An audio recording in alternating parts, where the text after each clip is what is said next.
거미전 교과서가 너무 형편없어서 도서관에 보냈더니 아이들의 뇌를 정신적으로 펜으로 학살하고 있었습니다. 도서관은 더 가관입니다. 역사에 대해 백지 상태였던 초등 3학년 아이가 단 한 권의 책을 읽고 우리나라는 나쁜 나라다라는 말을 한 것에 충격을 받고 그동안 꾸준히 초등 역사 도서들을 분석해 왔습니다. 오늘 소개해드릴 책은 교과서 한국사 만화라는 책으로 북한사를 2권에 걸쳐 다루고 있습니다. 이 책은 통일에 대비하여 북한을 제대로 알아보자는 취지로 썼다고 하지만 거의 김일성 위인전을 보는 느낌입니다. 북한 땅을 내려다보는 김일성의 옆모습은 마치 나라를 구할 난세의 영웅인 것 마냥 비장한 눈빛으로 미화되어 있습니다.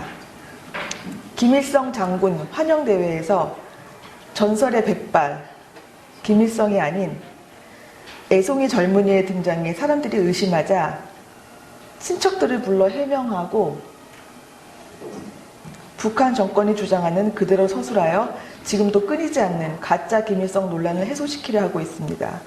심지어 가짜 김일성설은 북한 정권의 정통성을 부정하려는 남한 정권의 의도에서 비롯되었다며 북한 입장에서 기술하고 있습니다. 미래한국 편집장이신 김용삼님의 김일성 신화의 진실이란 책에 의하면 만주 일대에서의 투쟁에 관한 기록에는 11명의 김일성이 등장하는데 북한은 당시 활동했던 11명의 모든 활동을 수령 김일성이 한 것으로 만들어놨으며 일본 순사 5명이 지키고 있는 마을을 습격해서 불 지르고 식량을 약탈하고 음식점 주인과 젖먹이 아이가 유탄에 맞아 죽은 것이 전부인 보천보 전투를 민족 최대의 항일 무장투쟁으로 선전하고 있습니다. 전투를 이끈 건 동명이인의 다른 김일성입니다. 이와 같이 온통 날조된 내용들이 오늘날 우리 아이들의 교과서와 각종 역사도서에 실려있다는 것이 가슴 아픈 현실입니다. 북한의 토지개혁은 남한과 달리 소유권을 인정하지 않은 채 경작권만을 농민들에게 나누어 준 것인데 농민들은 신이 나서 죽을 지경이라고 묘사하고 있으며 김일성과 북한 공산당의 빠르고 철저하고 과감한 개혁을 세계가 주목한다고 우기는 장면이 그려져 있고 세계의 학자들이 다른 나라에선 상상도 못할 일이라며 극찬하는 그림이 나오는데 이 책은 훗날 나타나는 공산주의의 부작용에 대해선 언급하고 있지 않습니다. 오직 김일성의 신격화가 합당한 이유와 근거를 최대한 설명하려는 듯 보입니다.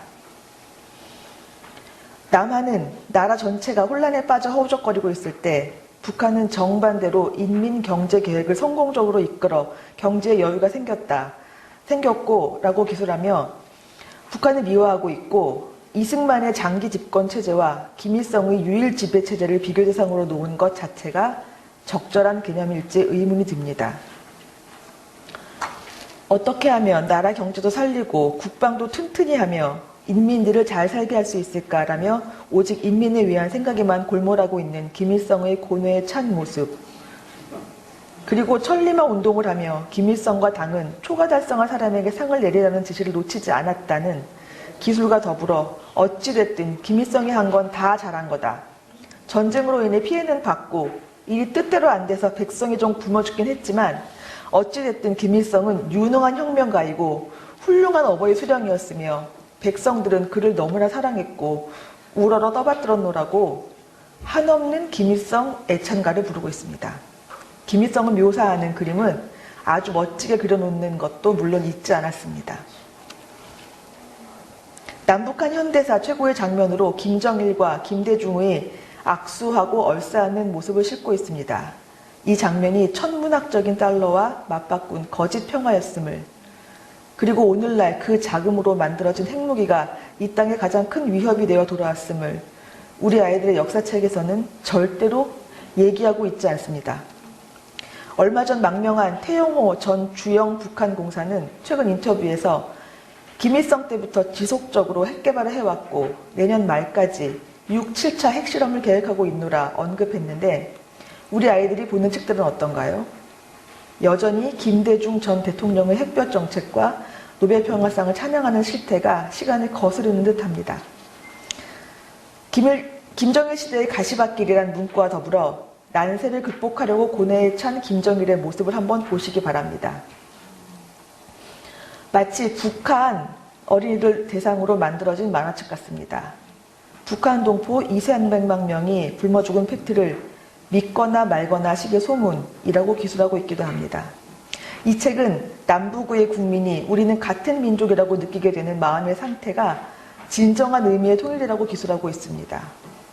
통일에 대해 감성을 자극하는 멘트를 썼지만 북한 정권과 북한 주민을 분리해서 생각하는 것이야말로 대한민국 헌법 가치에 부합된다고 생각합니다.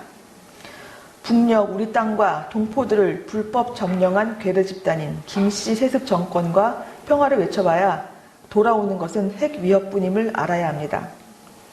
국군의 날 기념사에서 박근혜 대통령이 하신 말씀에서 해법을 찾아봅니다. 이 땅의 공산화를 막아내기 위해 목숨 바치신 호국 영령들께 깊은 경의를, 조국 수호의 기틀을 닦은 군인들과 파병장병, 주한미군에게도 감사를, 그리고 북한 동포들이여 희망과 삶을 찾도록 길을 열어놓으니 언제든 대한민국의 자유로운 터전으로 오시기를 바랍니다. 제가 수많은 초등 역사 도서들을 분석하면서 저자들의 프로필을 눈여겨보다 보니 그분들이 속해 있는 단체들이 눈에 들어오기 시작했습니다. 두근두근 한국사 집필진 중 배성호 씨는 초등사회교과서 집필자이면서 전국 초등사회교과 모임 공동대표를 역임하였고 역사교육연구소 연구원으로 활동하고 있습니다. 추천사를 써준 단체도 전국 초등사회교과 모임, 역사교육연구소, 전국역사교사 모임 등입니다. 이 전국 역사교사 모임을 줄여서 전역모로 말씀드리겠습니다. 마주보는 한국사 교실의 지은이 백영식 씨도 역사문제연구소 연구원으로 활동 중입니다. 초등학생을 위한 맨 처음 근현대사의 원작자인 김육훈 씨는 전역모 회장을 역임했으며 현재 역사교육연구소 소장을 맡고 있고 행복한 한국사 초등학교와 민주공화국 대한민국의 탄생 등 왕성한 저적 활동으로 어린이들 대상의 좌편향 역사도서를 엄청나게 쏟아내고 있는 분이었습니다. 이 김육훈 씨는 고등, 중등 역사교과서 집필에 단연간 참가하기도 했습니다. 어린이 살아있는 한국사 교과서는 전역모 멤버분들이 글을 썼고 어린이들의 한국사는 역사교육연구소 연구원들이 공동 저작하였습니다. 사진에서 보는 바와 같이 이 연구원들은 초등사회 역사교과서 집필에도 참여하고 있습니다. 용선생의 시끌벅적 한국사를 검토 추천한 단체 역시 전국 초등사회교과 모임이라는 단체입니다. 키워드 한국사의 지은이는 민족문제연구소의 간사를 맡았던 분입니다. 많은 좌편향 어린이 역사도서의 저자들은 대부분 역사교육연구소, 전국역사교사 모임, 전역모, 전국 초등사회교과 모임, 역사문제연구소, 그리고 민족문제연구소 등의 소속인 것을 알게 되었습니다. 그리고 이 단체들은 진보 성향을 띠고 있으면서 우리나라의 역사 교육계를 폭넓게 장악하고 있다는 사실도 알았습니다. 민족문제연구소는 이승만, 박정희 전 대통령을 비판적으로 묘사한 100년 전쟁이라는 역사 다큐를 제작하여 유튜브를 통해 수백만 건의 조회수를 기록하며 수많은 사람들에게 편향되고 왜곡된 역사관을 심어준 단체입니다. 뿐만 아니라 객관성과 공정성이 결여되어 논란을 일으킨 친일 인명사전을 편찬하여 서울시 교육청을 통해 각 학교에 배포하는 등 결코 교육적이지 않은 행보를 자행해온 단체입니다. 역사문제연구소는 1986년 박원순과 박헌영의 아들 원경수님이 세운 대한민국 역사학계가 좌경화되는 데 지대한 영향을 끼친 단체입니다. 역사문제연구소는 표면적으로는 민족주의 사학을 표방하고 있으나 실제 활동을 보면 박헌영 전집을 출판하고 사회주의 시각으로 역사를 재조명하는 학술 및 대중활동을 병행하고 있습니다. 전국 역사교사 모임 전역모는 역사문제연구소와 함께 국정교과서를 영구 폐기해야 한다고 주장하는 단체로 회원수가 우리나라 역사교사의 3분의 1, 약 2천여 명에 달하는 매우 큰 단체입니다. 전역모 회장이었던 김육훈 씨가 소장을 맡고 있는 역사교육연구소 역시 편향된 사관으로 역사교사들에게 역사교육 강좌를 개최하고 왜곡된 어린이 역사도서들을 쏟아내고 있습니다. 그런데 매우 놀라운 것은 이러한 좌편향 어린이 역사도서의 저자들과 거민정 역사교과서의 집필진이 많은 경우 같은 단체에 속해 있다는 사실이었습니다. 서울대 국사학과 출신인 서용교 전 새누리당 의원이 공개한 2013년 검정기준 고교 한국사 집필자 현황을 보면 교학사를 제외한 7종 교과서 집필진 53명 중 36명이 전교조나 전영모, 역사문제연구소, 한국역사연구회 혹은 민족문제연구소 등에 소속한 교사나 교수입니다. 현재 학교 현장을 좌편향 교과서들이 차지하고 있을 뿐 아니라 전영모가 저술한 살아있는 한국사 교과서가 교실에서 사실상 교과서나 다름없이 사용되고 있다는 주장도 있습니다. 교육부 보고서에 의하면 검정제 도입 후 최근 12년간 출간된 20종의 한국사 교과서 집필진 128명 중 64.8%인 83명이 좌파 성향임이 밝혀졌고, 특히 현대사 단원 집필진 36명 중 86.1%인 31명이 진보 좌파 성향임이 드러났습니다.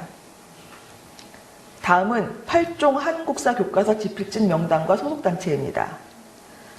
두산동화는 보신 바와 같이 놀랍게도 한 명을 제외한 6명이 모두 진보단체 회원입니다. 비상교육은 3명을 제외한 5명이 좌파 성향입니다. 천재교육 역시 3명을 제외한 6명이 진보 성향입니다. 지학사는 3명을 제외한 5명이 진보단체 회원입니다. 미래엔도 3명을 제외한 5명이 좌파 성향입니다. 금성은 2명을 제외한 6명이 진보단체 회원입니다. 리베르는 2명을 제외한 3명이 좌파단체 회원입니다. 좌파단체들이 보이콧했던 교학사만이 유일하게 좌파단체 회원이 단 1명도 없습니다. 역사의식이 전혀 없던 한 아이에게 우리 책을 한번 들여다보고자 했던 어느 엄마의 여정은 그 책과 같이 좌편향된 또 다른 수많은 어린이 역사도서들을 발견하게 되었고, 그 책들의 저자들이 이름만 조금씩 다른 좌파 성향단체 소속인 것을 알게 되었습니다.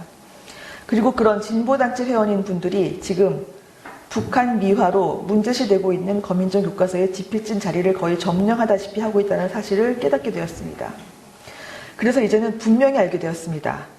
국정교과서를 통해서라도 이런 좌파 성향의 집필진들이 만들어낸 엉터리 거민정 교과서를 고쳐내야만 했던 거였구나 하는 사실과, 이 역사전쟁은 대한민국의 정체성과 정통성을 지켜내는 싸움이기에 결코 포기할 수 없다는 것을 말입니다.